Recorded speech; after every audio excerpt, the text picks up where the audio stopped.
Gold, trusted gold buyers. మీరు తాకట్టు పెట్టిన బంగారాన్ని విడిపించి ఈ రోజు ఉన్న మార్కెట్ ధరకు కొనబడను.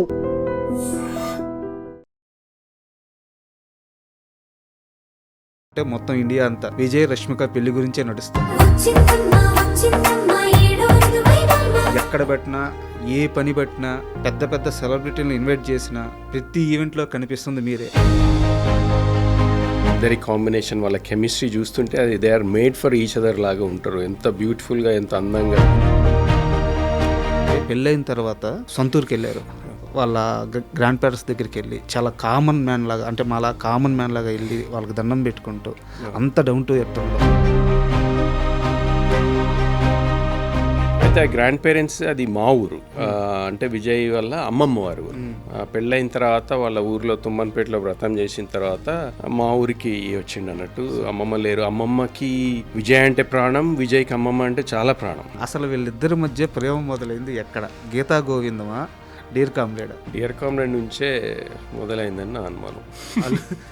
మేనల్ని గమనిస్తున్నారా మీరు? నేను చూస్తూనే ఉన్నా. ఎంతమంది చెప్పినా వింటడు, డెసిషన్ మాత్రం ఆయనది. విజయ్ కెరీర్ సక్సెస్ అవ్వడానికి ప్రధానమైన కారణం మేనమామగా మీ అడుగు అని చెప్పుకోవచ్చు కదా. విజయ్ సక్సెస్లో నాది పెళ్లి చూపుల వరకే భాగ్యం. ఆ కాలంలో పెళ్లి చూపులు మేము 65 లక్షలలో తీసినాం అంతే. చాలా మంది చెప్తున్నది ఏంటంటే మొత్తం ఈ పెళ్లి ఈవెంట్స్ అన్నిటికి కలిపి ఒక 15 కోట్ల దాకా ఖర్చు పెట్టారు ఈ జంట అని చెప్పేసి చెప్తున్నారు. గ్రాండ్ వెడ్డింగ్ అయితే అయ్యింది, ఖర్చుకు వెనకాడకుండా ఖర్చు పెట్టింది. పెళ్ళైన తర్వాత సత్యనారాయణ వ్రతం కోసం వాళ్ళ ఊరు వెళ్ళారు కదా. ఊరు వెళ్ళిన తర్వాత అక్కడ స్కూల్లో పిల్లలకి ఇకపైన ఎవరైతే స్కూల్ టాప్ వస్తారో వాళ్ళందరికీ వాళ్ళ చదువులకు అయ్యే ప్రతి ఖర్చును నేను భరిస్తానని చెప్పి విజయ్ గారు ప్రామిస్ చేశారు. స్కాలర్షిప్ స్టార్ట్ చేస్తున్నాం ఈ ఇయర్ నుంచి. కోవిడ్లో ఎవ్వడికి రాని idea, he started Deverakonda foundation. ఆ రోజు మొత్తం మీరు కానీ, మీ బావగారిది కానీ, విజయ్ దేవరకొండ గారిది కానీ, మొత్తం మీవందరినీ చూస్తే మొన్నటికి మొన్న ఛాంపియన్లో అసలు మీ రోలు, వీరయ్య రోలు ఎంత అద్భుతంగా వచ్చింది. చాలా బిజీ కాబోతున్నారు. నా మీద నాకు నమ్మకాన్ని కలిగించింది ఒక ఆర్టిస్ట్గా. ఎందుకంటే నేను I'm not a trained actor. పెళ్లి చూపులు యశ్ రంగనాథన్ పేరు వినింటాడు కానీ నేను ప్రదీప్ ఎప్పుడు కనెక్ట్ కాలేదు, ఎప్పుడు మేము ఫేస్ టు ఫేస్ మాట్లాడుకోలేదు. ఆయన సంహౌ ఎవరో ఫోటో చూపిస్తారా, ఇది బాగానే ఉంది, కొన్ని ఫోటోలు పంపించండి ఒక ఊరోడ్లాగా అంటే నేను. మీరు నాకు ఒక విషయంలో క్లారిటీ ఇవ్వాలి. ఇది కాంట్రవర్సీ కాదు, గాసిప్ కాదు, ఒక సంస్కృతి సాంప్రదాయానికి సంబంధించిన విషయం. విజయ రష్మిక పెళ్ళి అనగానే రష్మిక వల్ల కొడవ పద్ధతిలో జరుగుద్ది, పంది మాంసం పెడతారు, ఇట్లాంటి చాలా వైరల్ అయింది. నాకు కొంతవరకే తెలిసింది. నేను ఆ రోజు కొడవ ఫంక్షన్లో ఉన్నప్పుడే వాళ్ళు జరిపే కార్యక్రమాలు, వాళ్ళ చుట్టాలలో కొంతమందితో మేము టేబుల్ మీద కూర్చుని కాన్వర్జేషన్స్ అవుతున్నప్పుడు నేర్చుకునేది తెలిసింది. Hi, welcome to my show. ఈరోజు నాతో చాలా స్పెషల్ గెస్ట్ ఉన్నారు. ఆయన ఎవరో కాదు, యశ్ రంగినేని. అంటే ఇలా చెప్తే మీకు కొంతమందికి తెలియకపోవచ్చు, కానీ ఆయన పెళ్లి చూపులు అనే గొప్ప సినిమాని తీసిన నిర్మాత. అలాగే ఆయన నటుడు కూడా. ఛాంపియన్ మూవీలో వీరయ్య క్యారెక్టర్ అద్భుతంగా చేశారు. సో వీటన్నిటికీ మించి ఆయన మన రౌడీ విజయ్ దేవరకొండ మేనమామ. విజయ్ దేవరకొండ రష్మిక పెళ్లిలో ఎక్కడ పెట్టినా ఆయనే కనిపించారు. పెద్ద పెద్ద గెస్టులు అందరినీ ఆయనే ఇన్వైట్ చేశారు. సో ఈరోజు యశ్ గారు మన స్టూడియోలో ఉన్నారు. ఆయనతో మాట్లాడి విజయ్ రష్మిక పెళ్ళి ఎలా జరిగింది, పెళ్లి పనుల్లో ఆయన పాత్ర ఏంటి, అలాగే ఆయన కెరీర్ ఎలా సాగుతుంది, ఇలాంటి అన్ని విషయాలు తెలుసుకుందాం. హాయ్ సార్, నమస్తే. నమస్తే రాజు గారు. బాగున్నారు సార్? బాగున్నాం సార్. ఫస్ట్ ఆఫ్ ఆల్ మీరు ఏమనుకోనంటే అడగకూడదు, బట్ అడుగుతున్నాను, మీ ఏజ్ ఎంత? నా ఏజ్ 57. ఎంత యంగ్గా, ఎంత స్టైలిష్గా కనిపిస్తున్నారంటే మేబీ మీ మేనల్లుడికి మేనమామ పోలికి వచ్చినట్టుంది.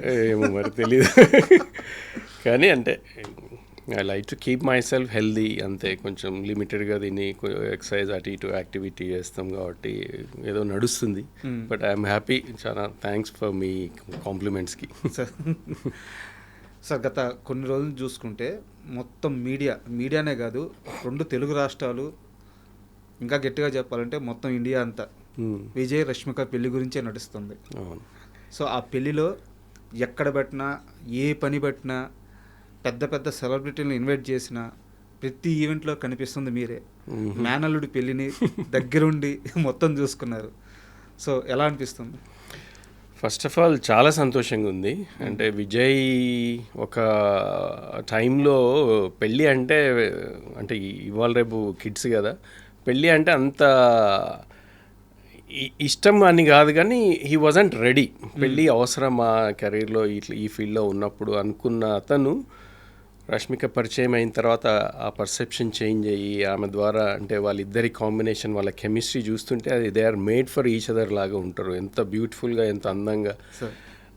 అది చూసి మాకు చాలా ఆనందంగా అనిపించింది.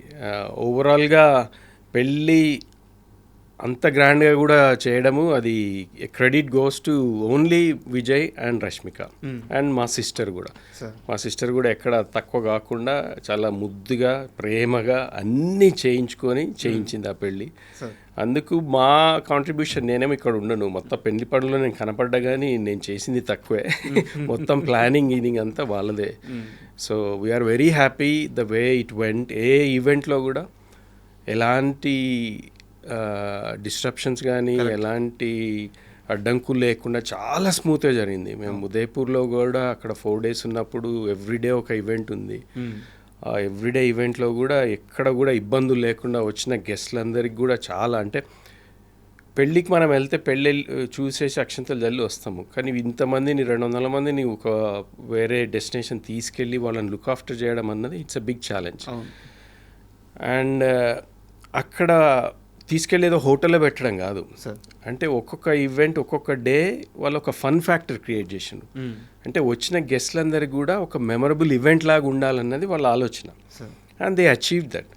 ఎవ్రీడే మేము క్రికెట్ ఆడినాము, అక్కడ పూల్ ఆడినాము, అది ఆడినాము, స్విమ్మింగ్ చేసినాము. ఎవ్రీడే ఏదో ఒక ఈవెంట్ ఉండే, ప్రతి వచ్చిన గెస్ట్లందరూ కూడా పార్టిసిపేట్ చేసి they enjoyed. It was like a holiday, not just their marriage, but it was like a holiday for వచ్చిన గెస్ట్లందరికీ కూడా. సో అట్లాంటి ప్లానింగ్ అన్నది అది నాకు అనిపిస్తుంది ఒక విజయ్కే వస్తాయేమో అట్లాంటి ఆలోచనలు అనిపిస్తాయి. ఏది చేస్తా కానీ డిఫరెంట్గా, వెరైటీగా చేయాలనుకుంటుంటాడు. And credit goes to both the couple. Sir, అంటే పెళ్ళి చాలా గ్రాండ్గా జరిగింది, పెళ్ళికి చాలా ఖర్చు పెట్టారు. ఇవన్నీ మాట్లాడే ముందు నాకు చాలా బాగా అనిపించింది ఏంటంటే, పెళ్ళైన తర్వాత సొంతూరుకి వెళ్ళారు. అక్కడ వెళ్ళిన తర్వాత వాళ్ళ గ్రాండ్ పేరెంట్స్ సంబంధించిన సమాధుల దగ్గర అంత పెద్ద స్టార్ హీరో ఇన్ని కోట్లు పెట్టి పెళ్లి చేసుకున్నారు, ఇంత పెద్ద ఫ్యాన్ ఫాలోయింగ్, అన్నిటిని కాస్త పక్కన పెట్టి వాళ్ళ గ్రాండ్ పేరెంట్స్ దగ్గరికి వెళ్ళి చాలా కామన్ మ్యాన్ లాగా, అంటే మాలా కామన్ మ్యాన్ లాగా వెళ్ళి వాళ్ళకి దండం పెట్టుకుంటూ అంత డౌన్ టు ఎర్త్ ఉండడం, సో చాలా ఆనందంగా అనిపించింది సార్. అది నిజంగానే పోస్ట్ కూడా చాలా వైరల్ అయినట్టుంది. చాలామంది అప్రిషియేట్ చేస్తున్నారు. అంటే పీపుల్కి విజయ్ అదర్ సైడ్ తెలియదు చాలామందికి. ఎంతసేపు మీరు ఎయిర్పోర్ట్లో చూసినా, ఎక్కడ చూసినా ఈజ్ ఆల్వేస్ స్టైలిష్, ఏదో ఫ్లాంబోయంట్గా బిహేవియర్ ఉంటుంది అనుకుంటాడు, కానీ ఆయన డౌన్ టు ఎర్త్ పర్సన్ అన్నది దాని ద్వారా తెలిసింది. అయితే ఆ గ్రాండ్ పేరెంట్స్ అది మా ఊరు, అంటే విజయ్ వాళ్ళ అమ్మమ్మ వారు. పెళ్ళైన తర్వాత వాళ్ళ ఊరిలో తుమ్మన్పేటలో వ్రతం చేసిన తర్వాత మా ఊరికి వచ్చిండు అన్నట్టు. అమ్మమ్మ లేరు. అమ్మమ్మకి విజయ్ అంటే ప్రాణం, విజయ్కి అమ్మమ్మ అంటే చాలా ప్రాణం. వాళ్ళిద్దరు కలిసి ఉన్నప్పుడు ఎప్పుడు వారు అంటే విజయ్ వాళ్ళ డాడే సక్సెస్ కాలేదు కదా, నువ్వెందుకు సినిమాలు అన్నట్టుగా షీ యూస్ టు వరీ అన్నట్టు. ఓకే. కానీ విజయ్ ఇంత సక్సెస్ చూడలేకపోయిండు, వారు చనిపోయిండు 2012లోనే. దాని తర్వాతనే విజయ్ స్టార్టెడ్ గ్రోయింగ్ కదా ఇండస్ట్రీలో. ఆ కనెక్షన్ చాలా ఉంది వాడికి ఇమోషనల్గా. అందుకే అమ్మమ్మని తప్పకుండా మనం దండం పెట్టుకోవాలి మామయ్య అంటే మేము ఊరికి తీసుకొని వచ్చినాం. మా ఊరిలో మా పొలాల్లో అక్కడ అది మనం సమాధులు అనం కానీ మనం బృందావనమో ఏదో అంటాం మేము. అక్కడ తీసుకొచ్చి అక్కడ దండం పెట్టి మా ఊర్లో కొద్దిసేపు స్పెండ్, ఎవరికి తెలియకుండా వచ్చినాం కాబట్టి ఎక్కడ క్రౌడ్ లేరు, ఏం లేదు. And he was very emotional. చాలా పాత రోజులు గుర్తు తెచ్చుకున్నాడు ఆ రోజు. అంటే మా అమ్మ చనిపోయినప్పుడు విజయ్ వచ్చింది. That was the last time మా ఊరికి రావడం కూడా. మళ్ళీ ఇప్పుడు పెళ్ళైన తర్వాత ఇప్పుడు వచ్చిండు. ఆ రోజు ఇంకా గుర్తుంది మామయ్య అంటే ఇక్కడ ఏమేం చేసినాము, అమ్మమ్మ చనిపోయింది అండ్ నేను కూడా అమ్మమ్మ మోసుకొని వెళ్ళడము అదంతా. ఇంకా హీ వాజ్ జస్ట్ ఇంకా టీనేజరే ఆ టైంకి. టీనేజర్ కాకుండా మేబీ 20s, ఎర్లీ 20sలోనే ఉన్నాడు. సో అంత ఎంగేజ్లో ఆ కనెక్షన్స్ పాత రోజులు అందరం కలిసి ఒకే దగ్గర పడుకోవడము. ఊర్లలో ఎట్లుంటుంది మనకు మంచాలు గించాలు అందరికీ ఉండవు కదా, పెద్ద వరండా ఉంటుంది, దాని మీద ఒకటి మనం పెద్ద బెడ్షీటో జంఖానా అంటాం మేమైతే తెలంగాణలో, దాని మీద వేసి అందరం పిల్లలమందరం దాని మీదనే వండుకునేది. సో అట్లా ఆ పాత రోజులు మా వాడి కజిన్స్ తోటి, మా అన్నయ్య పిల్లలు కానీ మా పిల్లలు దాన్ని చిన్నప్పుడు ఎట్లా స్పెండ్ చేసిందని గుర్తు తెచ్చుకొని he felt very emotional, very connected. మళ్ళీ పోయే ముందు కూడా అన్నాడు, మామయ్య మళ్ళీ మీరు ఎప్పుడు వస్తారు, I really wanted to come back to మన ఊరికి, ఈ ఊరికి వచ్చి ఒక 2 రోజులు ఎవరు తెలియకుండా హాయిగా జస్ట్ మనమే గడపాలని ఉంది. ఐ మిస్సింగ్ ఈ ఎన్వైరన్మెంట్ సో మచ్, వర్క్లో పడి ఇట్లాంటివి దొరకలేదు, బట్ థ్యాంక్ యూ అని he was very happy. Super sir. ఇందాక మీరు మాట్లాడుతూ ఒక మాట అన్నారు, మీ అమ్మగారు విజయ్ కెరీర్ గురించి బాధపడేవారు, ఎందుకంటే ఆమె అల్లుడు, అంటే విజయ్ వాళ్ళ నాన్నగారు అంటే ఆమె అల్లుడు. సో అల్లుడు సక్సెస్ అవ్వలేదు, మనవడు కెరీర్ ఎక్కడ ఇబ్బంది పడద్దు అని చెప్పి ఆమె భయపడడంలో తప్పు లేదు. బట్ విజయ్ కెరీర్ సక్సెస్ అవ్వడానికి ప్రధానమైన కారణం మేనమామగా మీ అడుగు అని చెప్పుకోవచ్చు కదా. అది నేను కొంచెం కరెక్షన్ చేయాలి. పెళ్లి చూపులు సినిమా నేను చేసిందే. విజయ్ సక్సెస్లో నాది పెళ్లి చూపుల వరకే భాగ్యం, కానీ అంతకుముందుకే విజయ్ సక్సెస్ వచ్చింది. ఎవడే సుబ్రహ్మణ్యంలో మంచి క్యారెక్టర్ వచ్చింది, పెద్ద పేరు వచ్చింది, అక్కడి నుంచే ఆయన పేరు సంపాదించుకోవడం మొదలుపెట్టిండు. కానీ పెళ్లి చూపుల కంటే ముందు విజయ్ పడ్డ కష్టం చాలామందికి తెలియదు. అందరూ అనుకుంటారు పెళ్లి చూపులు మేనమామ తీసినందుకు సడన్గా పైకి వచ్చినాను, కానీ దాంతకంటే ముందు 10 years వాడు థియేటర్ చేసిండు. ఈ వినయమ్మ గారి దగ్గర యాక్టింగ్ నేర్చుకొని రవీంద్ర భారతిలో ఇంగ్లీష్ ప్లేస్, అక్కడ యూకే బేస్డ్ ఒక ఇంగ్లీష్ ప్లే కంపెనీ వాళ్ళతో కొలాబరేట్ అయ్యి ఇక్కడ అలెగ్జాండర్ అట్లాంటి కొన్ని ప్లేస్ చేసిండు. అవన్నీ చాలా హార్డ్ వర్క్ చేసింది. So it was a gradual ప్రోగ్రెషనే వాడిది సక్సెస్లో. ఆ టాలెంట్ ఉంది, ఆ హార్డ్ వర్క్ ఉంది, ఆ డిసిప్లిన్ ఉంది, అవన్నీ ఉన్నందుకే సక్సెస్ అయింది. కానీ జస్ట్ బికాజ్ ఏదో నేను మేనమామగా పెళ్లి చూపులు తీసినందుకు మాత్రమే సక్సెస్ అయింది అనడం ఐ డోంట్ అగ్రీ. కానీ నా ఉద్దేశం కూడా అది కాదు. బట్ అంటే నా ఉద్దేశం ఏంటంటే బావగారు ప్రయత్నించారు, కుదరలేదు. బట్ ఇప్పుడు ఒక మేనమామగా నేనున్నాను, రిస్క్ చేద్దాము నా అల్లుడు కోసం అని ఒక తొలి అడుగు అయితే తీసుకున్నారు. అదైతే తీసుకున్నాం తప్పకుండా. అంటే పెళ్లి చూపులు ప్రాజెక్ట్ తెచ్చింది కూడా విజయే. నాకు కూడా చిన్నప్పటి నుంచి సినిమాలు అంటే ఇష్టం. మా బావగారి దగ్గర నేను ఇండియాలో ఉన్నప్పుడు వారికి స్క్రిప్ట్ రైటింగ్ అని, స్క్రిప్ట్ ఫేర్ కాపీలు చేయడం, అప్పుడు దూరదర్శన్ అని ఉండేది, వాటి కోసం మేము సీరియల్ అప్రూవల్ కోసం బాగా ట్రై చేస్తూ ఉండేది. అప్రూవ్ కాకపోతుండే, కానీ ఆ వర్క్లో రైటర్స్ దగ్గరికి వెళ్ళి అట్లా కొంచెం నాకు కూడా అనుభవం ఉండింది. కాబట్టి విజయ్కి తెలుసు మామయ్యకు సినిమాలంటే ఇష్టం. ఎవడే సుబ్రహ్మణ్యం అని తర్వాత నేను వాడికి ఫోన్ చేసి కంగ్రాచులేట్ చేసినప్పుడు we had a brief discussion, ఏదైనా మంచిది ఉంటే మనం చేయాలన్నట్టు ఒక థాట్ ఉండింది. సడన్గా తరుణ్ భాస్కర్ కనెక్ట్ కావడము, ఈ స్టోరీ రావడము, నాకు ఫోన్ చేసి మామ ఇది ఒక మంచి సినిమా ఉంది, చాలా ఈజీగా అయిపోతుంది, అంటే మీరు పైసలు లాసైనా మీకేం డెంట్ కాదు, you are in that position now, can we do అది అని అంటే ఇమ్మీడియట్గా తరుణ్ భాస్కర్ తోటి కనెక్ట్ కావడము, స్టోరీ వినడం, నాకు బాగా నచ్చడము, అదంతా చాలా ఫాస్ట్గా అయిపోయింది. I said let's do it, ఏదో ఒకటి చేసి ఏముంది. ఆ కాలంలో పెళ్లి చూపులు మేము 65 లక్షలలో తీసినాం అంతే. ఇప్పుడు 65 లక్షలకి నాకు అనుమానం షార్ట్ ఫిల్మ్ కూడా చేస్తారో లేదో. అంటే ఒక డీసెంట్ ఫిల్మ్ చేయాలంటే ఒక ½ hour అది చాలా డిఫికల్ట్. కానీ అది తరుణ్ భాస్కర్ అండ్ టీమ్, విజయ్ వీళ్ళందరూ కలిసి everyone they work really their socks off ఆ సినిమా కోసం. అన్నీ ఫ్రీగా లొకేషన్ తెచ్చుకోవడం అదంతా చాలా బాగా చేసిన వాళ్ళందరూ. మా ఇన్వాల్వ్మెంట్ వెనక నుంచి కొంచెం గైడెన్స్, ఏం చేద్దాం, ఎట్లా చేద్దాం, ఏదైనా డౌట్స్ ఉంటే క్లియర్ చేయడము, ఫైనాన్షియల్గా ఏది లోటు లేకుండా ఉన్నంతలో బడ్జెట్లో చేసుకోవడం అన్నది వరకే. కానీ ఆ రిస్క్ మాత్రం నేను తీసుకున్నా. అది I'm proudly say I'm glad I did that, not just for Vijay, for me as well. ఎందుకంటే ఆ సినిమా ద్వారానే నాకు మళ్ళా ఎంట్రీ వచ్చింది సినిమా ఇండస్ట్రీకి. ఇక్కడ నేను కూడా మా బావ వెంబడి తిరుగుతుంటే మా అమ్మ నాన్ను తిట్టేది, నువ్వు కూడా సినిమాలు ఏంది చదువుకొని ఇప్పటికే ఇది అవుతుంది అది అని అన్న రోజులని ఇక్కడ నుంచి వదిలేసి వెళ్ళిపోయినాం కదా.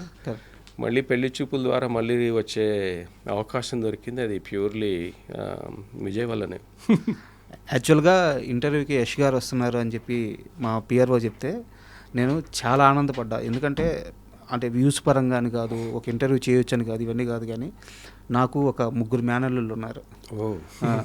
సో మీరు ఆ పెళ్లి చూపుల దగ్గర నుంచి నేను మీ ఫేస్బుక్లో మన ఇద్దరం ఫ్రెండ్సే అవునా? ఫాలో అవుతున్నాం. Okay okay. సో ఒకరోజు ఫ్యామిలీ స్టార్ రిలీజ్ అయిన తర్వాత అనుకుంటాను, లేదా రౌడీ జనార్దన్ టీజర్ రిలీజ్ అయిన తర్వాత అనుకుంటాను, విజయ్ గురించి మీకు ఏం తెలుసు, విజయ్ మీద కావాలని నెగిటివిటీ చేస్తున్నారు, అవును సినిమాలకి రాని వాళ్ళు రాకపోయినా పర్లేదు కానీ వచ్చే వాళ్ళని ఆపుతున్నారు, అవును. వాంటెడ్గా విజయ్ని బ్యాడ్ చేస్తున్నారు అని చెప్పి ఒక మేనమామగా మీరు చాలా బాధపడుతూ ఫేస్బుక్లో ఒక పోస్ట్ పెట్టారు. అవును. ఆ రోజు నాకు అనిపించింది, మేనల్లుడి మీద ఇంత కేరా, ఇంత ప్రేమ.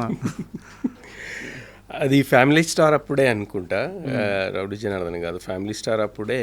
అంటే కనీసం సినిమా చూసే అవకాశం కూడా లేకుండా చేస్తున్నారు ఎందుకన్నది బాధ అయింది. అంటే okay, it's a decent film, ప్రతి సినిమాలో ఏవో మిస్టేక్స్ ఉంటాయి, కానీ అది నేను తెలుగులో పోస్ట్ చేసింది, నేను తెలుగులోనే ఎందుకురా మా ఆవిడెనక పడతారు మీరు ఇట్లా, కనీసం సినిమా చూసే వాళ్ళని కూడా చూడనివ్వట్లేదు, చూసి డెసిషన్ తీసుకునేది వాళ్ళు తీసుకుంటారు కదా, మీకు ఎందుకు వీడిని చూస్తే అంత భయమ్మా, బాగుంటాడు వాడు కట్అవుట్ బాగుంటుంది, ఏదో ఈ బేసిస్ మీద రాసినట్టున్నా. అది నిజంగానే బాధ అయింది నాకు. అంటే మాకు తెలుసు కాబట్టి, అంటే ఎంత హార్డ్ వర్క్. ఇప్పుడు ఒక అవుట్ సైడర్కి వచ్చి ఇండస్ట్రీలా నిలదొక్కుకోవడం అన్నది ఇట్స్ అన్ ఇంపాసిబుల్ టాస్క్. 1 కోటి మంది ట్రై చేస్తే ఒక్కరికి ఎవరికో దొరుకుతుంది, అది విజయ్కి దొరికింది ఆ ఛాన్స్. అది నిలుపుకోవాలంటే ఎవ్రీడే ఒక బ్యాటిలే వాడిది. Everyday he's fighting against all the negative elements. అంటే ఇంత డెడికేటెడ్గా పనిచేసినా కానీ కనీసం అంటే ఒక కొంచెం న్యూట్రల్గా ఉండొచ్చు కదా, సినిమా చూసి తర్వాత డిసైడ్ చేసుకోవచ్చు కదా అన్నది నా పాయింట్ ఆఫ్ వ్యూలో. వాడి హార్డ్ వర్క్ కనపడదు, ఎంతసేపు యాటిట్యూడ్ గురించి మాట్లాడతారు, అది యాటిట్యూడ్ కాదు, అది వాడి సెల్ఫ్ కాన్ఫిడెన్స్, వాడి మీద వాడికి ఉన్న సెల్ఫ్ అష్యూరెన్స్, నేను చేయగలను అన్నది ఒకటి. ఆ మాటలు అట్లా వస్తాయి. తెలంగాణలో మనం చాలా ర్యాష్గా మాట్లాడతాం, మరి పొలైట్నెస్ అన్నది కొంచెం తక్కువ ఉంటుందేమో. సో అది వాళ్ళు, అది తప్పు, వీడికి అరగెన్స్, వీడు యాటిట్యూడ్, అది ఏదేనో అంటుంటారు, కానీ విజయ్తో పర్సనల్గా ఎవరన్నా ఒక 5 నిమిషాలు స్పెండ్ చేస్తే తెలుస్తుంది వాడు ఎట్లాంటి వాడు అన్నది. సో ఆ పాయింట్ ఆఫ్ వ్యూలో నాకు కొంచెం బాధ అయ్యి అది పోస్ట్ చేసిన. నన్ను చాలామంది తిట్టిండ్రు, అంటే మీకెందుకు, అసలు సినిమా బాగుంటే ఎవడైనా చూస్తారు కదా, సినిమా బాగాలేదు ఉట్టగానే ఎందుకు వస్తారు అని అట్లా కొంతమంది. కానీ నేను చూసినా కదా. బట్ ఆ సినిమాకి, అంటే ఇది సందర్భం కాదు, మాట వచ్చింది కాబట్టి చెప్తున్నాను, ఆ సినిమాకి ఫస్ట్ షో కాక ముందు నుంచే నెగిటివ్ స్టార్ట్ చేశారు వాంటెడ్గా. అవును, అది ఇప్పుడు కాదు, ఇప్పుడు మీరు టాక్సీ వాళ్ళ సినిమా తెలిస్తే, టాక్సీ వాళ్ళ సినిమా మొత్తం లీక్ అయింది. సినిమా రిలీజ్ కంటే 1 నైట్ 2 నైట్స్ ముందు సినిమా మొత్తం యూట్యూబ్లో వచ్చింది, చాలామంది చూసిండ్రు. నాకు ఇప్పటికి గుర్తుంది, విజయ్ ఆ పాత ఇంట్లో ఫ్లాట్లు ఉన్నాడు, అది తెలిసి హీ వాజ్ లిటరలీ క్రైయింగ్. ఇంత హార్డ్ వర్క్ చేసినా ఇప్పుడు ఎట్లా సినిమా అది ఇది ఏడ్చేసారా? ఏడ్చిండు, లిటరలీ ఏడుస్తున్నాడు. అయినా కానీ సినిమా రిలీజ్ చేయాలంటే అల్లు అరవింద్ గారు వీళ్ళందరూ ఇప్పుడు వేస్ట్, అది మనం రిస్క్, అనవసరంగా డబ్బులు వేస్ట్ అది అని అంటే అట్ ఎనీ కాస్ట్ చెయ్యాలి సార్ ఇది, ఎందుకంటే సినిమాలో ఏదో ఉంది, యూట్యూబ్లో చూసిన వాళ్ళు కొన్ని వేల మందో 1,00,000 మంది ఉన్నా కానీ మిగతా వాళ్ళకి ఛాన్స్ మనం ఎందుకు ఇవ్వకూడదు, మనం చేద్దామని విజయ్ ఎంబడిపడి, Vijay SKN producer SKN garu Allu Arvind గారు ప్రజెన్స్లో చేసిన వాళ్ళని కన్విన్స్ చేసి రిలీజ్ చేయించుకున్నాడు. అది ఇంకే హీరో ఉన్నా కానీ అంత పెద్ద ప్రొడ్యూసర్ చెప్తున్నారు అంటే రూమ్లో డోర్ వేసుకొని ఏడ్చుకుంటూ అయ్యేది, కానీ వాడు చేసినందుకు వాడి ఫైటే again he fought for it. Release చేసుకున్నందుకు అది 100 crores 40 crores ఏమో కలెక్ట్ చేసి పెద్ద హిట్ అయింది. అది మళ్ళీ విజయ్, అంటే he's creating his own opportunities. మరి అది ఎందుకు అప్రిషియేట్ చేయరు వాళ్ళు? ఇప్పుడు నెగిటివ్గా కామెంట్ చేసి ప్రతి దగ్గర విజయ్కి ఎవరో వచ్చి ఏం చేయట్లేదు, ప్రతి దగ్గర he's creating his own opportunities. పెళ్లి చూపులు అన్నది హీ క్రియేటెడ్ హిమ్సెల్ఫ్. ఇప్పుడు టాక్సీ వాళ్ళని రిలీజే కాకుండా మొత్తం యూట్యూబ్లో వచ్చిన సినిమాని రిలీజ్ చేయించుకోగలిగిండు అన్నది విజయ్ ఆపర్చునిటీగా క్రియేట్ చేసుకున్నాడు. మరి ఇవన్నీ చూడకుండా ఎంతసేపు యాటిట్యూడ్, వీడికి అరగెన్స్ అని ఎందుకు అనాలి? కొంచెం ఛాన్స్ ఇవ్వచ్చు కదా. బయట రోడు ఇంత కష్టపడి సక్సెస్ అయ్యిండు అంటే అందరికీ అసలు ఒక ఇన్స్పైరింగ్ స్టోరీ. అది ఎవరైనా చేయగలరు అన్న ఒక నమ్మకాన్ని తీసుకొచ్చిండు విజయ్. జనరేషన్కి ఒకరు వస్తారు సార్. ఎగ్జాక్ట్లీ. ఎందుకంటే ఇప్పుడు అంటే నేను ఎవరి మీద కామెంట్ చేయలేదు, కానీ విజయ్కి బ్యాక్గ్రౌండ్ అయితే ఏం లేదు కదా. ఏ బ్యాక్గ్రౌండ్ లేకుండా బయట నుంచి వచ్చి సినిమా ఇండస్ట్రీలో నిలదొక్కుని సక్సెస్ఫుల్లో ఒక మాస్ ఫాలోయింగ్ క్రియేట్ చేసుకోగలిగిందంటే అది ఎంతోమందికి ఇన్స్పిరేషన్ కావాలి. అరే మనం కూడా చేయగలము, మన మీద మనకు నమ్మకం ఉండి కరెక్ట్ ఆపర్చునిటీ మనం క్రియేట్ చేసుకోగలిగితే తప్పకుండా ఎవరైనా సక్సెస్ కాగలుగుతారు అన్నది విజయ్ ప్రూవ్ చేసిండు. దీనికి కాస్త ఎక్స్టెన్షన్ నా సమాధానం కూడా చెప్పి నెక్స్ట్ క్వశ్చన్కి వెళ్తాను. యాక్చువల్గా చాలామంది కోరిక ఏంటంటే మా నాన్న సాధించలేకపోయింది, నేను సాధించాలి. అవును. మా నాన్న ఇది చేయాలనుకున్నట్టు చేయలే. ఒక బిడ్డకు అంతకంటే ఏం కావాలి సార్? నాన్న కోరికని ఫుల్ఫిల్ చేయాలి. నాన్న ఇల్లు కట్టాలనుకున్నాడు, కట్టలేకపోయాడు. ఇల్లు కట్టి నాన్నకి చూపిస్తే పుట్టినందుకు అంతకంటే ఇంకేం లేదు. నాన్న ఒకటి కొనాలనుకున్నాడు, కొనలేకపోయాడు. మనం అది కొని నాన్నకి ఇస్తే అంతకంటే ఇంకోటి ఏం లేదు. విజయ్ గారి నాన్నగారు సినిమా ఇండస్ట్రీలో సెటిల్ అవ్వడానికి ఎంత ప్రయత్నించారో అందరికీ తెలుసు. ఆయన చేయని కష్టం లేదు. ఈరోజు విజయ్ దేవరకొండ గారు ఆయన కష్టంతో ఈ స్థాయికి చేరి ఒక స్టార్ హీరో రేంజ్కి చేరి ఇంతమంది ఫ్యాన్స్ని గెలుచుకున్నారు అంటే ఇంకా ఆ తండ్రికి ఆయన ఇచ్చిన గొప్ప సక్సెస్ అదే కదా, గొప్ప గిఫ్ట్ కదా. ప్రతి ఒక్క కొడుక్కి ఆయన ఇన్స్పిరేషన్ కదా. మన నాన్నకు కూడా మనం అలా చెయ్యాలి అని చెప్పేసి. సో ఆ యాంగిల్లో చూస్తే చాలా గొప్ప వ్యక్తిగా కనిపిస్తారు. అవును. ఇప్పుడు తండ్రి సాధించలేనిది మళ్ళీ అదే ఫీల్డ్లో. అవును. ఇప్పుడు మనం క్రికెట్లో ఓడిపోతే మళ్ళీ అదే గ్రౌండ్లో మళ్ళీ కొట్టి గెలిపించాలన్నది ఒకటి మనం అనుకుంటున్నాం. ఇంకా there is no other way. ఏదైనా మ్యాచ్ లూజ్ అయితే మళ్ళీ గ్రౌండ్కి వెళ్ళి మళ్ళీ అదే టీంతో ఆడి మళ్ళీ గెలిస్తేనే మీకు ఇది ఉంటుంది. Vijay did the same thing. Correct. ఇంకేదో ప్రొఫెషన్ చేసి పారిపోయలేదు. నాన్న మీరు ఇదే ప్రొఫెషన్లో సక్సెస్ కాలేకపోయినారు కదా, నాకు కూడా ఇంట్రెస్ట్ ఉంది, లెట్ మీ ట్రై అన్నది ఫస్ట్ నుంచి. వాళ్ళు కూడా కేర్ఫుల్గానే ఉన్నారు, ఎందుకు అన్నట్టే అన్నారు ఇనిషియల్గా. కానీ మంచి వాడికి టాలెంట్ ఉంది, చూడ్డానికి చాలా బాగుంటాడు, ఎట్లాంటి ఉన్నప్పుడు ఒక ఆపర్చునిటీ ఎందుకు ఉండొద్దు అని ఒక టైం లైన్ పెట్టిండు వాళ్ళ నాన్న కూడా. నువ్వు ఒక 4 years టైం తీసుకో, 4 years ట్రై చేయి. ఆ 4 years లోపల నువ్వు కనుక బ్రేక్ చేయలేకపోతే you have to go and move something else.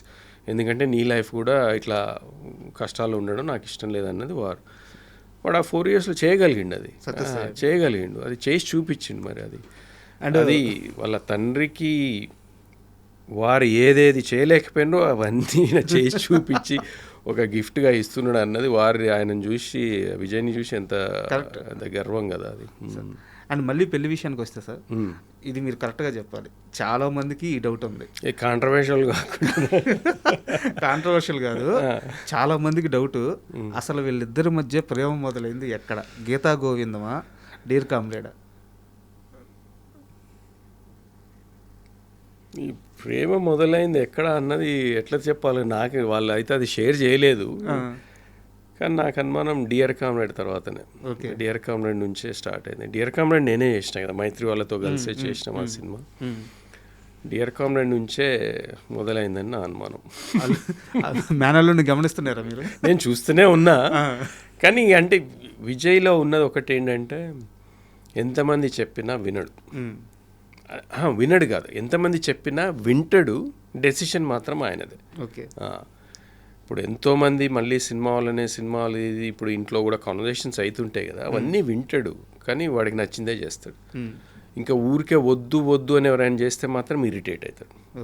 ఆ బౌండరీ అయితే క్రియేట్ చేసుకున్నాడు. ఎంత పెద్దోళ్ళు, తండ్రి అయినా, తల్లి అయినా, మానవమైనా, ఇంకే పెద్ద చుట్టమైనా కానీ వీ ఆల్వేస్ హ్యావ్ వాడి ఆ బౌండరీ దాటి మేము కూడా వెళ్ళలేం. ఓకే. అంటే మాకు అధికారం కూడా లేకుండా అన్నంత అట్లుంటుంది ఆయన బిహేవియర్. అంటే దిస్ ఈజ్ ది ఎండ్, మీరందరూ చెప్పిండు కదా, ఓకే లీవ్ మీ అలోన్, నా డెసిషన్ నేను తీసుకున్నా, నా లైఫ్ కదా, మంచో చెడో, if I regret, if I get success అయితే నాకే కదా క్రెడిట్, మీ అందరికి బాధలేదు కదా అన్నది వాడి ఫిలాసఫీ ఫస్ట్ నుంచి కూడా అంతే. He doesn't listen. అండ్ చాలా క్లోజ్ సర్కిల్లో కొంతమందికి మాత్రమే తెలుసు, వాళ్ళ ద్వారా తెలుసుకున్నాను. విజయ్ తల్లిగారు మాధవి బంగారం అంటారా అని, అంటే అంత మంచివారు అంటారు, చాలా సెన్సిటివ్ పర్సన్ అంట. చాలా సెన్సిటివ్.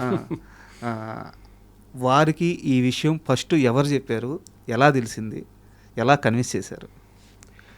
అది విజయ్ చెప్పిండు ఫస్ట్ నుంచి. అంటే ఇంకా వాళ్ళిద్దరు క్లోజ్గా ఉన్నారు, ఇంటికి అప్పుడప్పుడు వచ్చిపోవడం జరుగుతుంది. అది అంటే ఆ కెమిస్ట్రీ అర్థమవుతుంది కదా ఎవరికైనా అని కొంతవరకు. సో అది విజయ్ ద్వారానే తెలిసింది. వాళ్ళు ఇనిషియల్గా I don't know exactly the full detail, నాతో ఆమె ఎప్పుడు కన్సర్న్డ్గా ఎప్పుడు షేర్ చేసుకోలేదు, కానీ this is what he's thinking అది అన్నప్పుడు మేము ఓకే, ఇక వాడికి ఇష్టమైనప్పుడు వాడి ఇష్టమే కదా ఏదైనా కదా అన్నట్టే అనుకున్నాము. సో అది త్రూ విజయ్ ద్వారానే తెలిసింది. ఓకే సార్, ఒక సీరియస్ క్వశ్చన్ మీన్స్ ఏంటంటే, ఇప్పుడు ఇండస్ట్రీలో ఉన్న ట్రెండ్ ప్రకారం అడుగుతున్నాను. చాలామంది సెలబ్రిటీలు పెళ్లి చేసుకోవడం, తర్వాత సినిమా ఇండస్ట్రీలో ఉండి పెళ్లి చేసుకోవడం, తర్వాత ఇబ్బందులు పడడం మనం కళ్ళెదురుగానే చూస్తున్నాం. విజయ్ రష్మికని ప్రేమిస్తున్నాను, ఆమెనే పెళ్లి చేసుకుంటానని చెప్పినప్పుడు మీ ఫ్యామిలీ సర్కిల్లో కొంతైనా భయపడ్డారా? ఎలాంటి నిర్ణయం తీసుకున్నారు ఇనిషియల్గా? విజయ్ విషయం పక్కన పెట్టండి, మీరు కానీ మీ సిస్టర్ కానీ మీ బావగారు కానీ మీ వరకు ఎలా అనిపించింది? కన్సర్న్స్ అయితే ఉంటాయి తప్పకుండా, ఎందుకంటే మనం ఇండస్ట్రీలో చూస్తున్న ప్రతి ఫ్యామిలీలో ఏదో ఒక ఇన్సిడెంట్స్ అయితేనే ఉన్నాయి ఈ పెళ్ళిళ్ళు. ఆ కన్సర్న్ అయితే మా అందరికీ ఉండింది. అది నేనైతే విజయ్తో ఎప్పుడూ షేర్ చేయలేదు. ఎందుకు మళ్ళీ ఈ సినిమా వాళ్ళనే చేసుకోవడము అన్నది నేను ఎప్పుడు వాడితో మాట్లాడలేదు. I never asked a question ఎందుకు చేసుకుంటున్నావు అన్నది, ఎందుకంటే that's not my business. Is a grown up man, వాడు అన్నీ చేసుకుంటున్నాడు. అట్లాంటప్పుడు మనము ఆ కన్సర్న్ చెప్పడం కూడా నెగిటివ్గా బాగుండదేమన్నది ఐ స్టేడ్ అవే. ఇంట్లో అమ్మ నాన్న మాత్రం మాట్లాడినరు అన్నది ఒకటి తెలుసు, మళ్ళీ ఎందుకు ఏమవుతుంది ఎట్లా అది అన్నది. కానీ ఐ థింక్ వాళ్ళిద్దరిని చూస్తే నాకు ఆ డౌటే రాదు ఇప్పుడు. వాళ్ళు ఎంత హ్యాపీగా ఉన్నారు అంటే, మీరు పెళ్ళిలో చూసింటారు వాళ్ళిద్దరిది కాస్ట్యూమ్స్ కానీ ఆ గెటప్లో కానీ రష్మిక ఎనర్జీ చూసిన ఆమె అంటే సినిమా బ్లాక్ బస్టర్ హిట్ అయితే కూడా అంత సంతోషపడదు. అంటే నాకు ఈరోజు అంత హ్యాపీగా ఉంది ఆమె బిహేవియర్. ఆ 4 days ఎవ్రీ ఈవెంట్ టైం లేకుండా ఉన్నా ఒకదాని తర్వాత ఉన్నా కానీ ఆమె ఎనర్జీ చూస్తే హౌ హ్యాపీ షీ ఈజ్ అన్నది క్లియర్గా తెలిసిపోతుంది.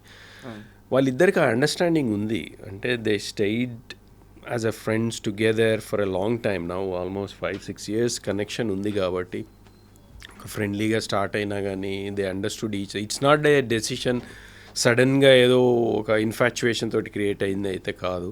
They took their time. Are we ready for this marriage? అయితే చాలా మెచ్యూర్ పర్సన్స్. ఇప్పుడు రష్మిక అసలు బాలీవుడ్లో అంత సక్సెస్ అయింది, అమ్మాయి వెళ్ళి అంత యంగ్ ఏజ్లో అన్నది దాని వెనకాల అంటే కొంతవరకు విజయ్ గైడెన్స్ కానీ విజయ్ సపోర్ట్ కానీ ఆమెనే షేర్ చేసుకుంటుంది ఆ విషయాలు ఎన్నోసార్లు. అదంతా అంటే వాళ్ళకి ఆ కనెక్షన్ ఉంది కాబట్టి, ఆ కెమిస్ట్రీ కరెక్ట్ వర్కౌట్ అయింది కాబట్టి they decided I think we should అన్నది. సో దాంట్లో మాకైతే డౌట్ ఏం లేదు. ఇంకా తలరాత అన్నది మనం ఏం చెప్పలేం, కానీ I'm hoping, I'm wishing they stay together forever and rest of their life హ్యాపీగా పీస్ఫుల్గా ఉండాలన్నదే నా ఒక కోరిక, మా అందరి కోరిక. ఇంకా అంతకంటే కావాల్సింది మా అందరి కోరిక సార్. అండ్ మీరు వీరి పెళ్ళికి ఇన్వైట్ చేయడానికి పెద్ద సెలబ్రిటీలు ఇన్వైట్ చేయడానికి అందరి దగ్గరికి మీరే వెళ్ళారు. సీఎం రేవంత్ రెడ్డి గారి దగ్గరికి కూడా మీరే వెళ్ళారు. ఆయన ఎలా రిసీవ్ చేసుకున్నారు, ఏమన్నారు? సీఎం రేవంత్ రెడ్డి గారి దగ్గరికి నేను వెళ్ళలేదు. విజయ్ ఫస్ట్ పోయిండు. విజయ్ పోయిన తర్వాత మా సిస్టర్ పోయి వారి వైఫ్కి సెపరేట్గా పోయారు. తర్వాత మళ్ళీ రష్మిక కూడా వేరే సెపరేట్గా వెళ్ళి వచ్చిండు. సో రష్మిక తరఫు నుంచి కూడా ఇన్విటేషన్ అన్నట్టుగా. నేను మిగతా పొలిటీషియన్స్ అందరికీ మేనమామగా నాకే పడ్డది ఆ డ్యూటీ. ఇంట్లో అంటే విజయ్ అందరి దగ్గర వెళ్ళలేడు, పెళ్లి పనిలో ఉన్నారు, మా బావగారు కూడా బిజీగా ఉన్నారు, అది నువ్వే చూసుకోవాలని నాకు ఫస్టే చెప్పిండ్రు. సో అపాయింట్మెంట్లు తీసుకొని ప్రతి ఒక్కరి దగ్గరికి వెళ్ళినాం. బట్టి విక్రమార్క గారి దగ్గరికి వెళ్ళాం. బట్టి విక్రమార్క గారు చాలా మంచిగా రిసీవ్ చేసుకున్నారు. వారి బ్రదర్ మల్లు అనంతరాములు గారు ఉండేది వెనకట, వారితో మాకు చాలా పరిచయం. మా అన్నయ్య ఊరిలో సర్పంచ్గా ఉన్నప్పుడు అది చాలా అంటే అది నేను షేర్ చేసుకుంటే వారు ఇంకా హ్యాపీ అయినారు. దాని ద్వారా ఇంకా కొంచెం కనెక్షన్ ఎక్కువైంది. ఆ రోజు బిజీగా ఉన్నా నేను తప్పకుండా వచ్చిపోతా అన్నారు. ఇంకా ఇంత స్టోరీ చెప్పినాక నేను రాకుండా ఎట్లుంటున్నా, తప్పకుండా వస్తానన్నారు ఆ రోజు. సో అది I felt very happy. Bandi Sanjay గారి దగ్గర కూడా చాలా స్పెండ్ చేసినాం. వారు అంటే ఇంకా నేను సినిమా వాడిని అని తెలిసి వారు అటు ఏదో ఒక స్టోరీ గురించి అంటే బెంగాల్లో జరుగుతున్న ఒక ఇన్సిడెంట్ని మీరు ఒక రైటర్ని పెట్టుకొని రాయండి, మీకు అంత సపోర్ట్ ఇస్తా, చాలా పవర్ఫుల్గా ఉంటుందని ఒకటి హీ రిక్వెస్టెడ్. ఐఎమ్ ఎక్స్ప్లోరింగ్ అది. ఒకసారి నేను మళ్ళీ కలుద్దామని అన్నారు. So I'm gonna meet him and find out ఎవరు అన్నది. బెంగాల్లో ఎవరో ఉన్నారంట, మా దగ్గరికి వెళ్ళి కనెక్షన్ అని. సో వీళ్ళందరి దగ్గరికి, తర్వాత పొంగులేటి గారి దగ్గరికి వెళ్ళినాం, మహేష్ గారి దగ్గరికి వెళ్ళినాం, కోమటిరెడ్డి వెంకటరెడ్డి గారి దగ్గరికి వెళ్ళినాం. వీళ్ళందరూ మంచిగా రిసీవ్ చేసుకున్నారు. And they all came for the wedding. So I was very happy నాకు ఆపర్చునిటీ దొరికినందుకు. తర్వాత రేవంత్ రెడ్డి గారు పెళ్ళైన తర్వాత ఆయన పెళ్ళైన తర్వాత వచ్చినప్పుడు ఫోటోలు అది రిసెప్షన్కి వచ్చేది ఉండింది వారు, కానీ అప్పుడు ఢిల్లీలో సడన్గా ఏదో ప్రోగ్రామ్ ఉండి వెళ్ళిపోయినారు. మళ్ళీ నెక్స్ట్ డే కాల్ చేసి లేదు నేను ఇంటికి వస్తా అది అని అన్నారు. సో ఆ రోజు ఈవినింగ్ ఇంటికి వస్తే మేమందరం కలిసాం. చాలా మంచిగా ఒక 1 hour స్పెండ్ చేసిండు ఇంట్లో. తెలంగాణ ముచ్చట్లన్నీ ముచ్చట పెట్టుకుంటే ఇంకా ఆయన మాట్లాడే విధానం బాగుంటుంది కదా, జోకులు చేసుకుంటా. We spend good time. And కాసేపు ఈ పెళ్లి విషయం పక్కన పెడితే మీ కెరీర్ విషయానికి వస్తే కేవలం మీ కెరీర్ అనే కాదు సార్, మొత్తం మీరు కానీ మీ బావగారిది కానీ విజయ్ దేవరకొండ గారిది కానీ మొత్తం మీవందరినీ చూస్తే సినిమా వెనక మీరు పరిగెడుతున్నారు, బట్ సినిమా కూడా మీ వెనకే పరిగెడుతుంది. అవునా? మీరు యాక్టర్ అవ్వాలని చెప్పి అనుకున్నారు, బట్ ఇంట్లో కుదరక యూకే వెళ్ళిపోయారు. అవును. బట్ సినిమా మిమ్మల్ని వదలలేదు, మళ్ళీ లాగేసుకుంది. అంతే కదా? నిజమే మీరు అంటున్నారు. నేను ఎప్పుడు అట్లా ఆ పాయింట్ ఆఫ్ వ్యూ ఆలోచించలే, కానీ ఇప్పుడు మీరు చెప్తుంటే అనుకుంటున్నాను నిజమే అయ్యిండి వచ్చేది. ఎప్పుడు యూకే వెళ్ళారు, ఎప్పుడు జాబు, ఎన్నేళ్ళ తర్వాత మళ్ళీ నిర్మాతగా వచ్చారు. నిర్మాతగా వచ్చిన తర్వాత మొన్నటికి మొన్న ఛాంపియన్లో అసలు మీ రోలు వీరయ్య రోలు ఎంత అద్భుతంగా వచ్చింది. సో నాకు తెలిసి నెక్స్ట్ క్యారెక్టర్స్ కంటిన్యూ అవుతూ ఉంటున్నాయి, చాలా బిజీ కాబోతున్నారు. I hope so. నాకంటే ఛాంపియన్ ఎక్స్పీరియన్స్ చాలా ఇంక్రెడిబుల్. అంటే నా మీద నాకు నమ్మకాన్ని కలిగించింది ఒక ఆర్టిస్ట్గా. ఎందుకంటే I'm not a trained actor. నేను ఎక్కడ డ్రామా స్కూలు ఎక్కడ వెళ్ళలేదు. కాదంటే ఇక్కడ ఒకరి దగ్గర కొన్ని రోజులు డయలాగ్ డెలివరీ ఎట్లా అన్నది ఒక ఆన్లైన్ క్లాస్ కొన్ని రోజులు చేసిన, దాని ద్వారా కొంతవరకు ఉపయోగపడ్డది. కానీ యాక్టింగ్ అయితే నా అంతటా నేను ఆ యూట్యూబ్లు చూసి ఒక 2 పుస్తకాలు చదివి ఒక యాక్టర్ ఎట్లా ప్రిపేర్ అవుతాడు, ఒక క్యారెక్టర్ ఏంటి అన్నది అట్లా కొన్ని నేర్చుకొని ఛాంపియన్ చేయాల్సి వచ్చింది. ఛాంపియన్ ఆపర్చునిటీ కూడా అంటే ప్రదీప్కి ఎందుకో ఈ క్యారెక్టర్ కొత్త వాళ్ళతో చేయిస్తే బాగుంటుంది, వీరైతే బాగుంటారు అని అనిపించింది. నన్ను అడగడం, నేను ఇమ్మీడియట్గా ఓకే అనడం. కానీ చాలా కష్టపడ్డా. అమ్మ శ్రీనే దానికి విట్నెస్. అంటే ఎగ్జాక్ట్లీ ఇదే మంత్లో స్టార్ట్ అయింది last year. Through out the summer మండు టెండలో ఊర్లో క్యారెక్టర్ కదా, నాకు ఇంకా బట్టలు కూడా ఉండవు. మొత్తం చెప్పులు లేకుండా ఒక దళిత వర్గానికి చెందిన క్యారెక్టర్ అది. దాన్ని అంటే ఒక సైలెంట్ బ్యాటిల్ ఆయనది ఆ ఊర్లో. ఆ రజాకర్ల గురించి ఆలోచిస్తూ ఆయనకేం వాయిస్ ఉండదు. వాయిస్ అంటే మాట్లాడలేడు, ఎందుకంటే అది అప్పుడు వెనకబడిన తరగతులు అని అంటాం కదా, అట్లా పాయింట్ ఆఫ్ వ్యూలో ఆయన క్యారెక్టరే అట్లాంటిది. ఒక ఇన్నర్ స్ట్రగుల్ ఉట్టి ఇమోషన్ తోటి మాటలు లేకుండా చూపించాలన్నది ప్రదీప్ ఐడియా. బట్ ప్రదీప్ గారి థాట్ ప్రాసెస్ నన్ను కూడా షాక్ గురి చేసింది. ఎందుకంటే నాకు చెప్పాను కదా, ఫేస్బుక్లో మిమ్మల్ని ఫాలో అవుతుంటారని చెప్పేసి. ఫేస్బుక్లో కానీ బయట ప్రెస్ మీట్స్లో కానీ వాటిలో చూస్తే మీరు చాలా స్టైలిష్గా కోట్స్ వేసుకొని ఫారెన్ లుక్లు అట్టుంటారు. మీలో వీరైన ఎలా చూడగలిగాడో నాకు అర్థం కాలేదు. ఏమో మరి చాలా బాగా పట్టుకున్నాడు. ఎవ్వరు కూడా ఇప్పుడు మా ఫ్రెండ్సే యూఎస్లో సినిమా చూసిన కొంతమంది, వాళ్ళు చూసిన తర్వాత ఫస్ట్ నేను ఇంట్రడ్యూస్ అయిన కొన్ని సీన్స్ తర్వాత కానీ వాళ్ళకు స్ట్రక్ కాలేదంటే నేనే అని. అప్పటి వరకు వాళ్ళు అనుకోలేదంట. ఆ ట్రాన్స్ఫర్మేషన్ బాగా చేసిన వాళ్ళు. అంటే నన్ను మొత్తం ట్యాన్ చేసి ఆ గెటప్ కూడా ఇట్లా మీసాలు పెంచుకొని ఇవంతా కూడా నల్లగా మురికి బట్టి ఆ బట్టలు కూడా అట్లనే ఉండి నేను బాడీ పెంచాల్సి వచ్చింది దానికోసం కొంతవరకు. అంటే అది ఒక వీరుడు కదా, ఒక వారియర్ టైపు. సో ఆ transformation I worked very very hard. అది ప్రదీప్ క్రెడిటే దాన్ని. అంటే ఆయన డిజైన్ చేసుకున్నట్టు దాన్ని నన్ను ఆ క్యారెక్టర్లోకి మోల్డ్ చేయడం అన్నది అది నిజంగానే. అంటే నన్ను ఇట్లా చూస్తే ఆ క్యారెక్టర్ వీడియోడు ఎట్లా చేసిండు అనుకుంటారు. నిజమే అది. సార్ మనం ఈ ఇంటర్వ్యూ చేస్తుండగా ఒక గుడ్ న్యూస్ వచ్చింది, చెప్పమంటారా? చెప్పండి. మీ కూతురికి స్టేట్ బెస్ట్ అవార్డు అంటే గద్దర్ అవార్డు వచ్చింది. ఎవరు మీ కూతురు? రష్మిక గారు. Wow, congratulations. Thank you so much. The girl friend మూవీకి బెస్ట్ యాక్ట్రెస్ అవార్డు వచ్చింది. అమేజింగ్. పెళ్ళయి ఒక 4 రోజులు కాలేదు, అప్పుడే ఇంకా గుడ్ న్యూస్ రావడం అన్నది అది చాలా ఇంకా మంచి హ్యాపీగా ఉంది మా అందరికీ. So I will definitely speak to her and message her. మొత్తం ఫ్యామిలీ అంతా ఒక పాజిటివ్ వైబ్స్ వస్తున్నాయి. నిజమే. Thank you. కానీ ఐ థింక్ షీ డిజర్వ్స్ ఆ అవార్డ్. గర్ల్ ఫ్రెండ్లో ఆమె పర్ఫార్మెన్స్ చాలామంది మెచ్చుకున్నారు. అంటే అంత మెచ్యూర్డ్ పర్ఫార్మెన్స్, అంత యంగేజ్లో ఆమె చేయగలుగుతుంది అంటే she is extremely incredibly talented girl. So no wonder people are recognising, and ఆ సినిమాకి అవార్డు రావడం మాకే కాదు మొత్తం ఇండస్ట్రీ కూడా ఒక గుడ్ న్యూసే. So I congratulate not only Rashmika for the entire team of girlfriend. Thank you. And sir మ్యారేజ్కి సంబంధించి నా దగ్గర చాలా గాసిప్స్ ఉన్నాయి. గాసిప్సే అవి నిజాలు కావు, మీరే అంటున్నారు గాసిప్స్ అని. సో అదే వీటిలో ఏవి గాసిప్స్ ఏవి నిజం మీరే చెప్పాలి. అండ్ ఫస్ట్ ఆఫ్ ఆల్ నా దగ్గర ఉన్న కెన్ ఐ సే ప్రతిదానికి నో కామెంట్ లేదు, ఏదో ఒక సమాధానం కావాలి. అండ్ చాలామంది చెప్తున్నది ఏంటంటే మొత్తం ఈ పెళ్ళి ఈవెంట్స్ అన్నిటికి కలిపి ఒక 15 కోట్ల దాకా ఖర్చు పెట్టారు ఈ జంట అని చెప్పేసి చెప్తున్నారు. ఎంత అయిందో నాకు తెలియదు, నేను లెక్క అడగలేదు, ఇంకా ఛాన్స్ దొరకలేదు. We're so busy, just you know ప్రతిరోజు ఏదో ఒక ఈవెంట్లో అంత బిజీగా ఉన్నప్పుడు ఖర్చు గురించి ఎక్కడ వెనకైతే ఆడలేదు. ఎంత ఖర్చు అయిందన్నది నాకైతే తెలియదు. ఈ నెక్స్ట్ 2-3 డేస్లో మా సిస్టర్ దగ్గర పోయి అడిగితే ఒకసారి లెక్క చూసుకుంటే నాకు ఐడియా వస్తుందేమో, కానీ మీకే తెలుస్తుంది. అంటే ఒక గ్రాండ్ వెడ్డింగ్ అయితే అయ్యింది, ఖర్చుకు వెనకాడకుండా ఖర్చు పెట్టిండ్రు. అది ఎంత అయిందన్న నాకు ఐడియా లేదు. అండ్ ఖర్చు అనే ప్రస్తావన వచ్చింది కాబట్టి నాకు వేరే విషయం గుర్తొచ్చింది సార్. పెళ్ళైన తర్వాత సత్యనారాయణ వ్రతం కోసం వాళ్ళ ఊరు వెళ్ళారు కదా.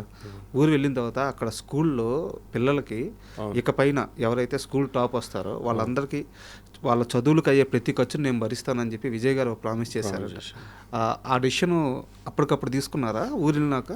లేదు, ముందే ఐడియా ఉంది విజయ్కి. అంటే ఇట్లా చారిటీ వర్క్ చేయడం చాలా ఇష్టం ఫస్ట్ నుంచి కూడా. మీరు గమనించండి, మామూలు ఎర్లీ స్టేజ్ ఉన్నప్పటి నుంచి కూడా వాడు బర్త్డేకి ఐస్ క్రీమ్ బండి దగ్గర నుంచి చూస్తే కోవిడ్లో ఎవ్వడికి రాని idea he started Deverakonda foundation ఆ రోజు.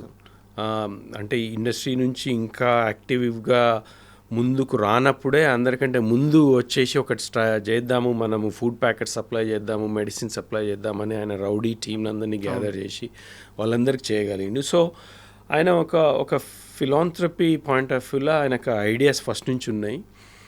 సో వాళ్ళ ఊరికి వాళ్ళ నాన్న అమ్మ ఏదైతే కనెక్షన్ ఉందో, మేము ఊర్లో పెరిగినాం. నేను 5th వరకు ఊర్లోనే చదివినా, మా చెల్లెలు ఊర్లోనే చదువుకుంది. సో వాళ్ళ నాన్న ఫస్ట్ నుంచి ఊరి వాతావరణం మా అందరికి బాగా ఇష్టమే. సో ఆ ఇష్టాన్ని ఊరి నుంచి డిస్కనెక్ట్ కావద్దు అన్నది ఫస్ట్ నుంచి వాడికి ఉన్న ఐడియానే. అందుకే ఊర్లో అంత ఖర్చు పెట్టి ఇల్లు కూడా కట్టించుకున్నారు. సో ఊరి వాళ్ళకి ఎట్లా చేద్దామన్నది అచ్చంపేట్ డివిజన్లో ఉన్న ఒక 30-40 స్కూల్స్కి టాప్ ర్యాంక్స్ వచ్చిన ఇద్దరికో ఎవరికో కంటిన్యూస్గా మేము సపోర్ట్ చేస్తామన్నది అది ముందు ప్లాన్ చేసుకున్నాడు. స్పాంటేనియస్గా అని అయితే నేను అనుకోను, అది నాతోటైతే డిస్కస్ చేయలేదు. కానీ అది హీ హ్యాడ్ అన్ ఐడియా, ఒక ఐడియా అయితే ఉండింది, చెయ్యాలి ఏదో ఒకటి ఊరికి, మన ఊరికి ఇక్కడ ఉన్న పేద పిల్లలకు కానీ ఏదో ఒకటి మంచి ఎడ్యుకేషన్ సిస్టంలో బాగా ఇంట్రెస్ట్ ఉన్న వాళ్ళని పైకి తీసుకొస్తే బాగుంటుంది అన్నది వాడు ఐడియా.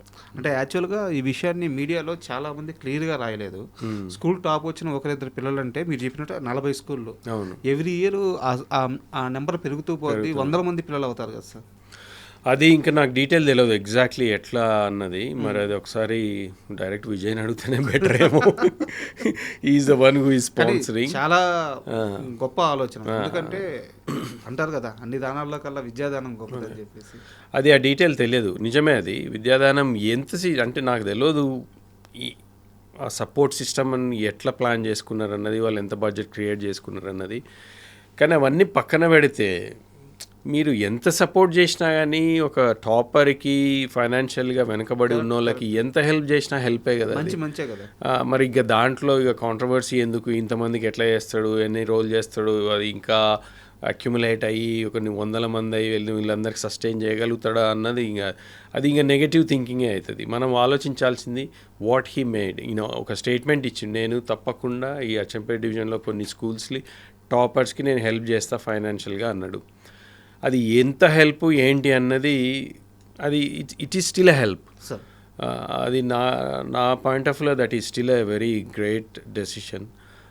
దాన్ని మనము ఇంకా వేరే విధంగా దాన్ని ఖూనీ చేసి డైసెక్ట్ చేసి ఎందుకు ఏంటి అని చేస్తే అది అనవసరం కావాలని కాంట్రవర్సీ క్రియేట్ చేసినట్టే నా point of view. So let's leave it there.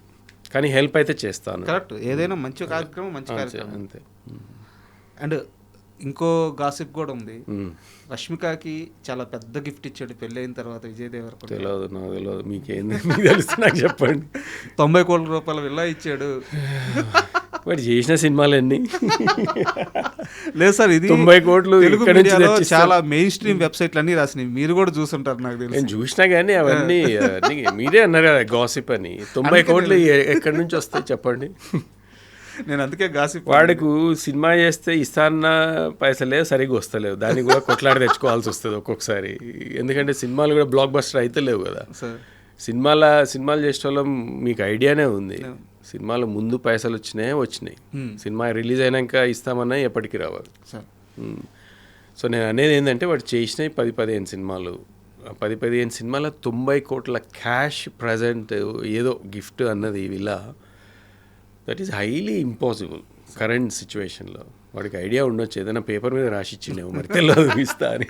అంటే ఇది జస్ట్ నవ్వుకోవడానికి అడగలేదు సార్. ఇలాంటి విషయాల్లో కొంత క్లారిటీ రావాలి. ఎందుకంటే స్టార్స్ లైఫ్ అంటే ఏదో ఒక ఆకాశంలో మబ్బుల్లో అలా ఉంటుంది, అంత ఆనందంగా ఉంటుంది అని చెప్పి పిచ్చిగా అనుకుంటూ ఉంటారు. వెనకాల ఉండే పెయిన్, మీరు అన్నట్టు ఒక సినిమా చేస్తే ఫుల్గా రెమ్యునరేషన్ రావడమే కష్టం. ఇది విజయ్ దేవరకొండ లాంటి స్టార్ హీరో కూడా.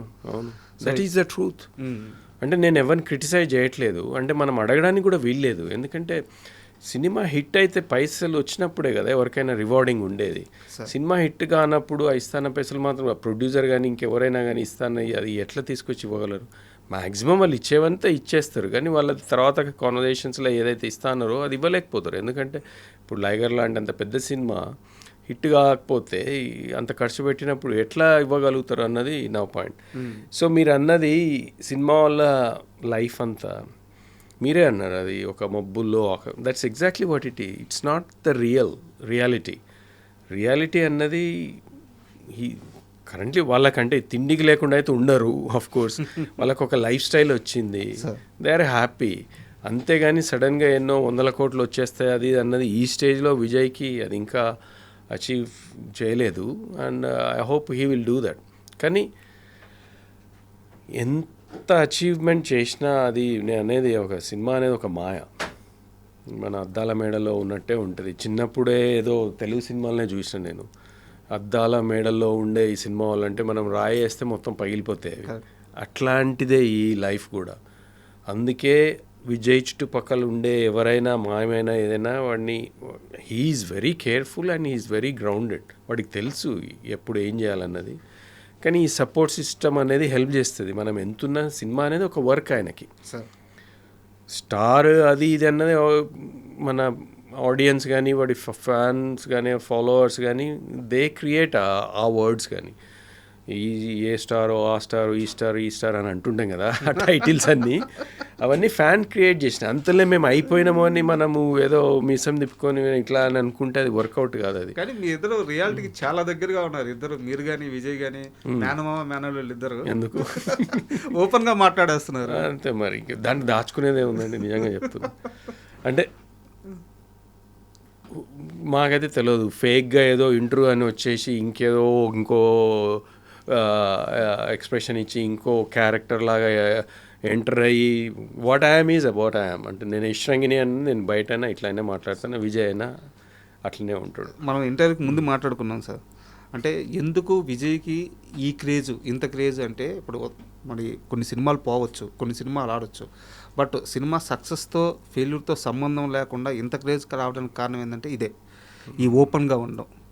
మీరు మీలాగా ఎలాగైతే ఉన్నారో విజయ్ లాగా ఉన్నాం. ఎక్కడ కూడా విజయ్ మాస్కేడు, వాళ్ళని ఆనందపరచాలని చెప్పి లేని మాటలు చెప్పరు.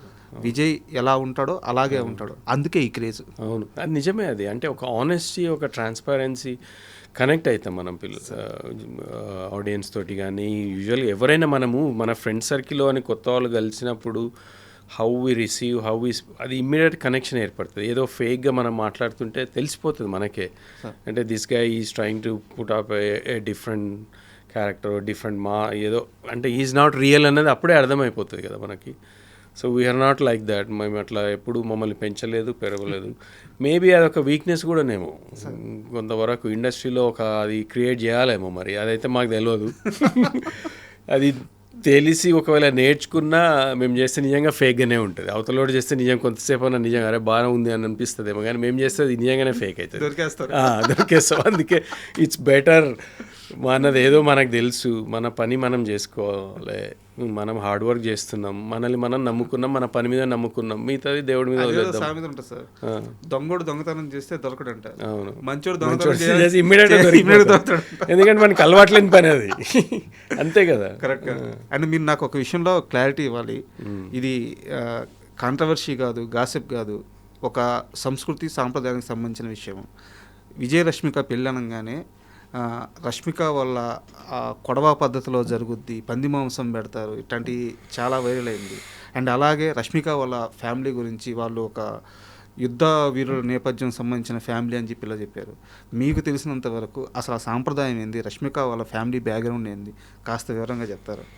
నాకు కొంతవరకే తెలిసింది. నేను ఆ రోజు కొడవ ఫంక్షన్లో ఉన్నప్పుడే వాళ్ళు జరిపే కార్యక్రమాలు, వాళ్ళ చుట్టాలలో కొంతమందితో మేము టేబుల్ మీద కూర్చుని కాన్వర్జేషన్స్ అవుతున్నప్పుడు నేర్చుకున్నాయి, తెలిసినాయి. నాకు అంతకుముందు గురించి నేను కొడవ అన్నది పదం కూడా నాకు తెలియదు.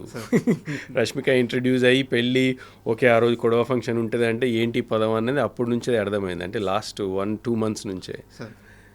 సో నాకు తెలిసింది చాలా తక్కువ. తెలిసింది ఏంటంటే వాళ్ళది డెఫినెట్లీ ఒక వారియర్ ఫ్యామిలీ, అంటే వాళ్ళు అంటే ఒక నాట్ ట్రైబ్స్ కానీ వాళ్ళది ఒక సెపరేట్ క్లాన్ అని తెలిసింది. కూర్గులో వాళ్ళందరికీ ఒక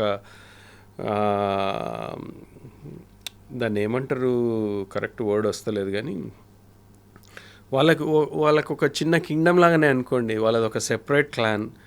వాళ్ళ ఊర్లో వాళ్ళ పెద్దలు, వాళ్ళు ఆ చుట్టుపక్కల ప్రదేశాలు పాలించిన వాళ్ళు వెనకటి రోజులలో కొంతవరకు టిప్పు సుల్తాన్ టైం అప్పటి నుంచి కనెక్ట్ అయి ఉన్న వాళ్ళని తెలిసింది. అందుకే ఆ ఫంక్షన్లో కొన్ని అవి చేయించిన అన్నట్టు. ఇప్పుడు అరటి మాన్ ఉంటుంది కదా, దాంతో కట్ చేయించడము అట్లాంటివన్నీ వాళ్ళకు ఉన్నాయంట. అది చేస్తే అంటే వీడు ఎంత బలం ఉన్నాడు, ఎంత వీరుడు అన్నది ప్రూవ్ చేసుకోవాలంటే ఒకటే షాట్కి దాదాపు ఒక 10 ఒక నిలబెట్టి ఉన్నాయి అన్నట్టు. ఒక మాన్లు, అరటి మాన్లు ఒక 10 దాకా ఆ కత్తి తీసుకొని ఒక్కొక్కటి స్లైస్ చేసుకుంటూ ఒకటే దెబ్బ కొట్టేసేయాలన్నట్టు.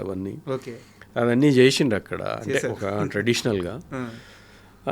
అవన్నీ చూస్తే అనిపించింది వాళ్ళకంటే వాళ్ళకు ఒక ట్రెడిషన్ ఉంది, ఒక ఐడెంటిటీ ఉంది, and they are totally different to usual అన్న కన్నడ పీపుల్, అదైతే గ్యారంటీ. అంటే కూర్గ్లో డిఫరెంట్గా ఉన్నారు వాళ్ళు. ఇంకొక విషయం తెలిసిందంటే కూర్గ్ అన్నది ఒక స్మాల్ ప్లేస్ అయినా కానీ వాళ్ళ కాంట్రిబ్యూషన్ స్టేట్కి అంటే ట్యాక్స్ ఎంత పే చేస్తుండ్రో అది అంటే డిస్ప్రపోర్షనేట్గా ఉంది. మిగతా డిస్ట్రిక్ట్స్తో పోలిస్తే కూర్గ్ ఇస్తున్న కాంట్రిబ్యూషన్ చాలా హైగా ఉంది. ఇన్ రిటర్న్ ఆ ఇన్వెస్ట్మెంట్ వాళ్ళకి దొరుకుతలేదు అన్నది వాళ్ళకు ఒక డిసప్పాయింట్మెంట్ అని తెలిసింది నాకు. అది వీళ్ళు ఇస్తున్న డబ్బులకి ఇన్ రిటర్న్ ఇన్వెస్ట్మెంట్లు మళ్ళా కూర్కి చాలా తక్కువ వస్తుందంట. అది అంటే they are lobbying, they are trying to, అంటే ఒక ఫెయిర్నెస్ ఉండాలన్నది వాళ్ళు దే ఆర్ స్టిల్ ట్రయింగ్ అని తెలిసింది. సో అంతవరకే తెలుసు, నాకు ఇంకెక్కువ ఏం తెలియదు. ఈ పంది మాంసం అది అన్నది అనేటోడు అంటూనే ఉంటారు. బట్ నిజం కాదా? నిజం కాదా అక్కడ పెట్టినరా లేదా అన్నది? అక్కడ ఉండింది పంది మాంసం. అంటే అది సంస్కృతి అంతే. మనమే ఇప్పుడు అంతే. భక్త కన్నప్పు ఉన్నాడు, ఆయనకి ఏం చేయాలో తెలియదు. దేవుడిని పూజించాలంటే దొరికిన దాంట్లోనే పూజించిండు. అప్పుడు అంటే ఇది రెలవెంటో కాదని అనేది ఒక ట్రెడిషన్ ఉన్నప్పుడు వాడికి దొరికింది, మాంసమే పెట్టిండు కదా శివుడికి. అది తప్పు అని మనం ఇప్పుడు హిందువులు అంటారు, అదంటారు, ఇదంటారు, కానీ ఆయన పాయింట్ ఆఫ్ వ్యూలో నేను దేవుడినే ప్రేమిస్తున్నా అన్నది వాళ్ళ అది నేను అనేది. అది ఒక ట్రైబ్, అది ఆచారం అన్నది అంతే. ఇప్పుడు తెలంగాణలో మేము ఇది కూడా చూసిన, నేను వ్రతం అయిన తర్వాత మాంసం పెట్టుడే. వ్రతం జరిగింది ఒక్కడి దగ్గర, మాంసం అక్కడెక్కడో ఊరోళ్ళ కోసం మేము ఫస్ట్ టైం ఊరికి డిన్నర్ చేస్తున్నాం. ఇప్పుడు ఊరోళ్ళకి పిలిచి వాళ్ళకి దావత్ కదా, అది మనము ఇస్తున్న పార్టీ. వాళ్ళకి ఉట్టి పప్పు భోజనం పెట్టి పంపిస్తే బాగుంటుందా? ఫస్ట్ ఆఫ్ ఆల్ తెలంగాణలో అసలు అది లేదు. తెలంగాణలో మీకు తెలిసిందే కదా.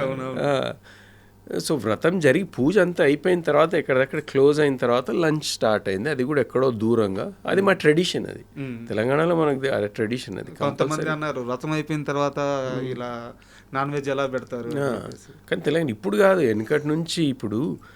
ఇప్పుడు వచ్చిన ఈ రిసెప్షన్లు అవి. ఇప్పుడు మా అక్కయ్య అప్పుడు పెళ్ళైనప్పుడు వ్రతమే రిసెప్షన్ ఇంకో సెపరేట్ ఉండకపోయేది కదా. పెళ్ళి అయిపోయిన తర్వాత ఊరికి పోయేసి అత్తగారు ఇంట్లో వ్రతం జరిగేది. వ్రతం జరిగినప్పుడే ఆ మిగతా పెళ్ళికి రాని చుట్టాల వాళ్ళందరికీ కూడా డిన్నరో లంచో అది క్రియేట్ చేస్తే మనము ఒక మేకనో ఒక గొర్రెనో కోసి భోజనం పెట్టేది. అదే సేమ్ ట్రెడిషన్ వి ఫాలోడ్. అది ఇష్టం లేనివాడు ఎన్నో అంటుంటారు, మనం అవి పట్టించుకుంటుంది. సార్ మీ కెరీర్కి సంబంధించి ఒక సీరియస్ క్వశ్చన్ అండ్ సజెషన్ కూడా అనుకోండి, నాకున్న అతి తక్కువ పరిజ్ఞానం మేరకు. బట్ దీన్ని ఎలా తీసుకుంటారో మీ ఇష్టం. ఇప్పుడు నేను చాలామంది ఆర్టిస్టులని ఇంటర్వ్యూ చేస్తుంటాను. ఇక్కడ మేకర్స్కి ఆర్టిస్టులకి మధ్య కన్ఫ్యూజన్ అనేది ఉండకూడదు. మీరు ఇండియాలో ఉండరు, యూకేలో ఉంటారు. ఇక్కడ ఏమన్నా వర్క్స్ వచ్చినా ఛాన్సులు వచ్చినా వచ్చి చేసిపోతుంటారు. బట్ సినిమా అవకాశాల కోసం ఎంత ఇంట్రెస్ట్గా ఉన్నారు, ఎంత కోరికగా ఉన్నారు, ఎంత బలంగా ఉన్నారు. ఉదాహరణకి ఒక క్యారెక్టర్ అనుకుంటారు, యష్ గారిని తీసుకుందాం అనుకుంటారు. ఆయన ఎక్కడో యూకేలో ఉంటాడు, పెద్ద ఇంట్రెస్ట్గా ఉండదు, ఏదో ఎప్పుడో ఒకసారి సీజనల్గా వచ్చి చేసిపోతుంటాడు. యష్ అనే వ్యక్తి అలాంటి ఆర్టిస్టా? సినిమా అవకాశాలు వస్తే అన్నిటికన్నా సినిమానే ప్రయారిటీ అనుకునే మనిషి? ఒక క్లారిటీ కావాలి మేకర్స్కి. నేను మీకు క్లారిటీ ఇస్తున్నా. మీరు చెప్పినది రెండో ఆప్షనే నాది. I'm very much interested in doing. ఇప్పుడు ఎందుకంటే నా కెరీర్లో నేను చేయాల్సిన పనులన్నీ ఆల్మోస్ట్ అయిపోతున్నాయి. నాకు 2 అమ్మాయిలు. పెద్ద అమ్మాయి ఇంజనీరింగ్ అయిపోయింది, బెంట్లీలో జాబ్ చేస్తుంది.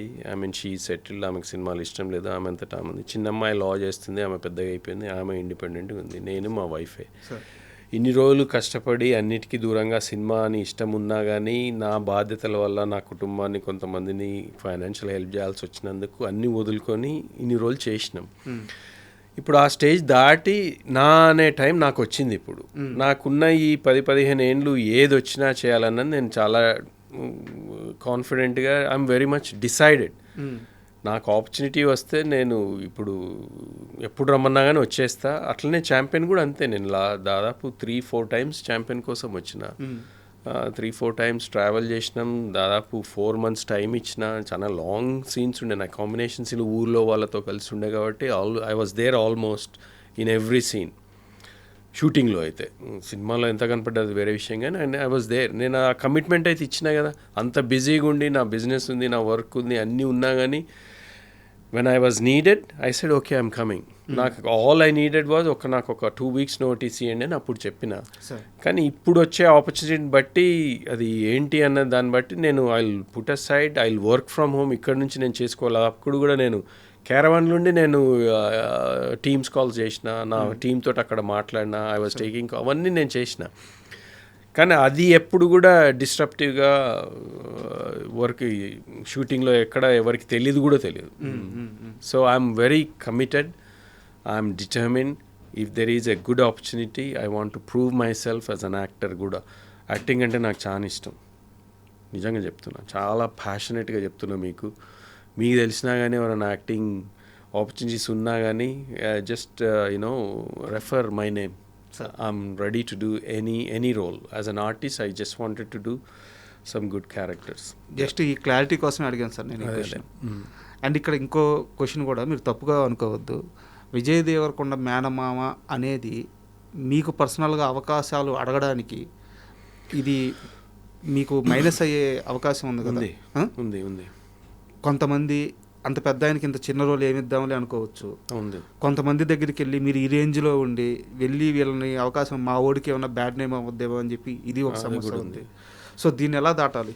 అది నిజంగా చాలా very interesting question and very good question మీరు అన్నది. నేను కూడా చాలా రోజుల నుంచి ఆలోచిస్తున్నా.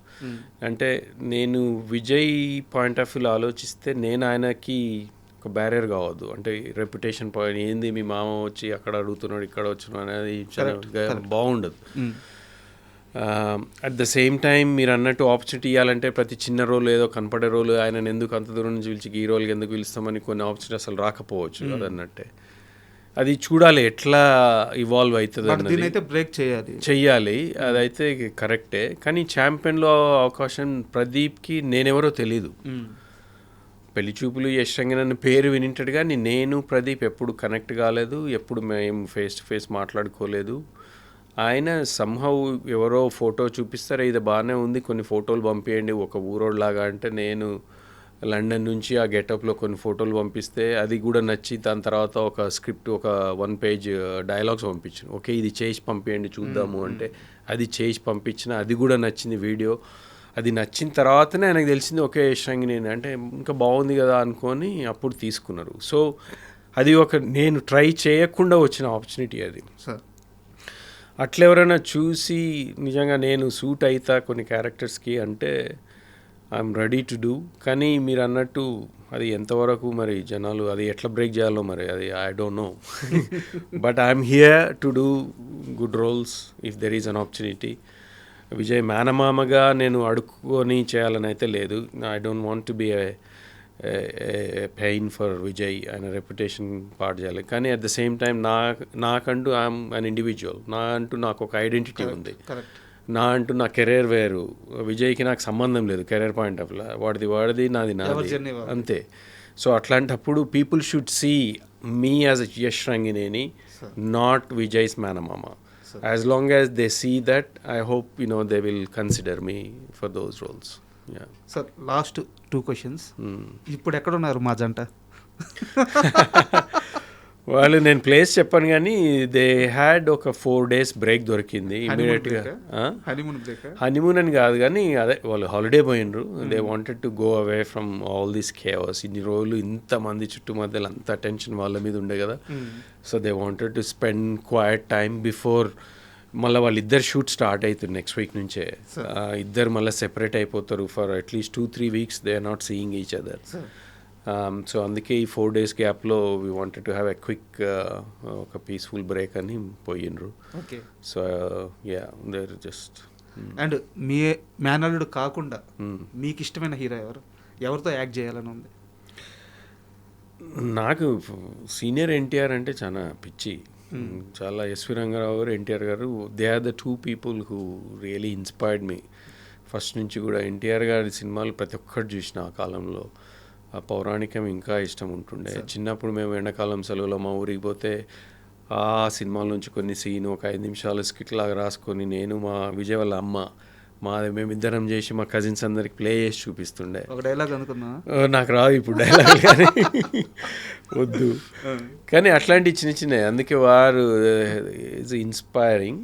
దాని తర్వాత నేను టీనేజర్గా గ్రో అవుతున్నప్పుడు నాకు బాగా ఇష్టపడ్డ చిరంజీవి గారిని. అంటే ఆ డాన్స్ కానీ ఆ సినిమాలో ఆ కాలంలో వచ్చిన ప్రతి సినిమా ఎంత క్రేజ్ ఉంటుండే అంటే అది అన్బిలీవబుల్. ఇప్పటికీ ఎవరంటే చాలా ఇష్టం. ఇంకా తర్వాత నెక్స్ట్ జనరేషన్లో ఇక అందరి సినిమాలు చూస్తూనే ఉంటా. ఏది మంచిగా అనిపిస్తుంది బాగా. పుష్ప బాగా నచ్చింది, మంచిగా అర్జున్ బాగా చేసిండ్రు, ఎన్టీఆర్ది బాగా చేస్తారు, మహేష్ బాబు. ఇంకా అంటే నాకు ఐఎమ్ నాట్ క్రేజీ ఫ్యాన్, నాకు ఈయననే అన్నట్టు లేదు తర్వాత జనరేషన్, కానీ చూస్తుంటా అందరి సినిమాలు. And thank you very much sir. ఎందుకంటే అందరిలో చాలామందికి కొన్ని డౌట్లు ఉన్నాయి. ఈ ఆనందాన్ని తెలుసుకోవాలని ఇంకా చాలామందికి ఇంట్రెస్ట్ ఉంది. సో చాలా గొప్ప విషయాలు, చాలా మంచి విషయాలు, మాకు తెలియని విషయాలు విజయ్ గురించి, రష్మిక గారి గురించి చెప్పారు. అలాగే మీ కెరీర్కి సంబంధించిన విషయాలు చాలా మాట్లాడుకున్నాం. అన్నిటికంటే ముఖ్యంగా మీరు కెరీర్లో సినిమా కోసం ఎంత కష్టపడి ఈ స్థాయికి వచ్చారో తెలుసు. అంటే సినిమా కోసం సినిమాతో ట్రావెల్ అవ్వడం వేరు, సినిమా కోసం సినిమాని పక్కన పెట్టి సక్సెస్ అయ్యి మళ్ళీ సినిమా కోసం రావడం వేరు. ఇది ఇంకా పెద్ద కష్టం. సో ఇది నాకు తెలిసి ఇది మీ సెకండ్ ఇన్నింగ్స్ అనుకుంటాను. ఈ సెకండ్ ఇన్నింగ్స్లో మీరు సూపర్ సక్సెస్ అవ్వాలి మనస్ఫూర్తిగా కోరుకుంటున్నాను. Thank you very much. Thank you so much. And Rajat, this is a wonderful conversation. నేను కూడా ఎంజాయ్ చేసిన. కొన్ని మీరు అన్నట్టు నా కెరీర్లో ఒక యాక్టర్గా అట్లాంటి ఆపర్చునిటీ వస్తే ఇంక అంతకంటే మించలేదు. మీరు అన్నట్టు ఇది సెకండ్ ఇన్నింగ్సో థర్డ్ ఇన్నింగ్సో నాకు తెలియదు, కానీ ఒక ఇన్నింగ్స్ అయితే స్టార్ట్ అయింది. So I wanted to sustain and score lot more runs ఈ సెకండ్ ఇన్నింగ్స్లో. అట్లాంటి ఆపర్చునిటీస్ కోసం I'm ready for anyone who is willing to consider me for any of the roles. So thank you so much. Really appreciate.